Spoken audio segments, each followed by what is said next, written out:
Hi, everybody. Well, how about this? You think you found a way to get that future cruise credit, turned around and get cash for it. And you think you figured out a workaround. I can do this and I'll get the money instead of the future cruise credit and everything will be fine. Except then when you go to book your next cruise, you find out, yeah, you just got banned.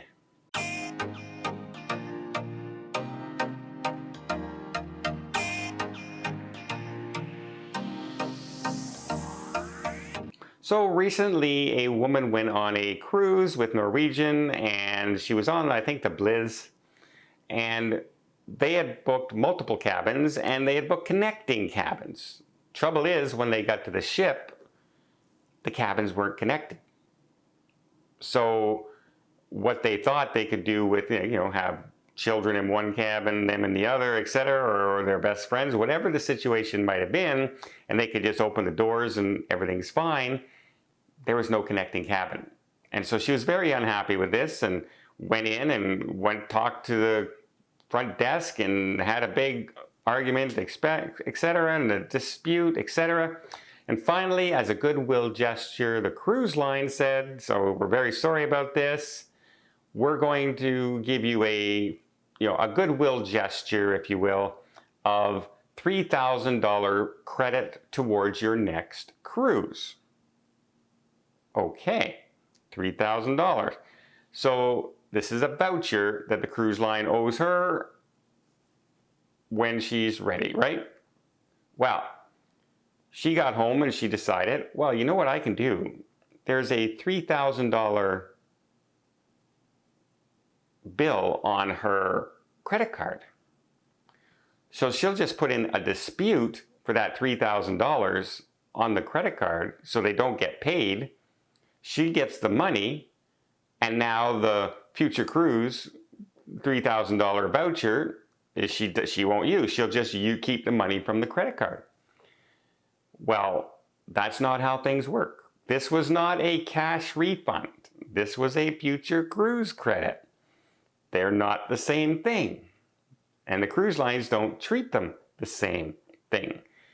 Next thing she knows, she goes to book her next cruise and found out she was banned because the cruise line considered her refusing to pay the $3,000 as a $3,000 debt that she now owes them, and so banned her from cruising. Well, after calls and many arguments and apologies, she realized her mistake and paid the $3,000 back to the cruise line. Now, in this case, it does seem like they came to a happy resolution, and now that the $3,000 was paid and she apologized, she didn't realize she said what she did. She thought this was just a way to get cash instead of a voucher. Didn't realize the ramifications, and that she apologized profusely. She was a loyal Norwegian customer. They reinstated her, which is rare. So rare for somebody to get reinstated as, the cruises when something like this happens. But she did admit her mistake. She claimed that she didn't realize that this was a bad thing, paid the money back immediately, and so was reconsidered.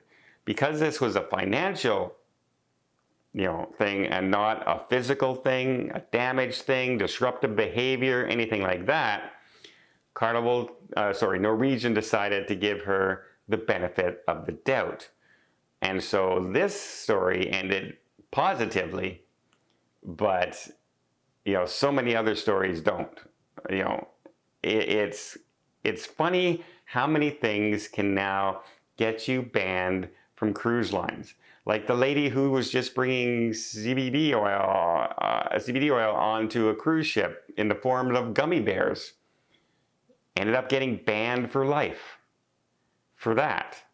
So whatever you do even if you're disputing a charge that you think, oh, I'm just going to get my money, the cruise line knows it's the $3,000 from this, don't do it until you guarantee and find out for sure that this is acceptable.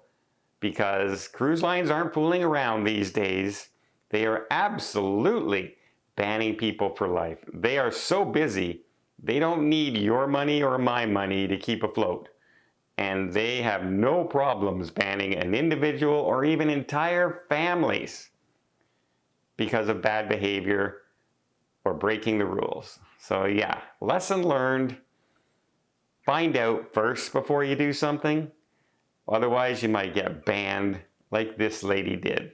And yeah, disputing a charge after you get off the cruise, I pretty much guarantee you that's going to get you banned pretty darn quick.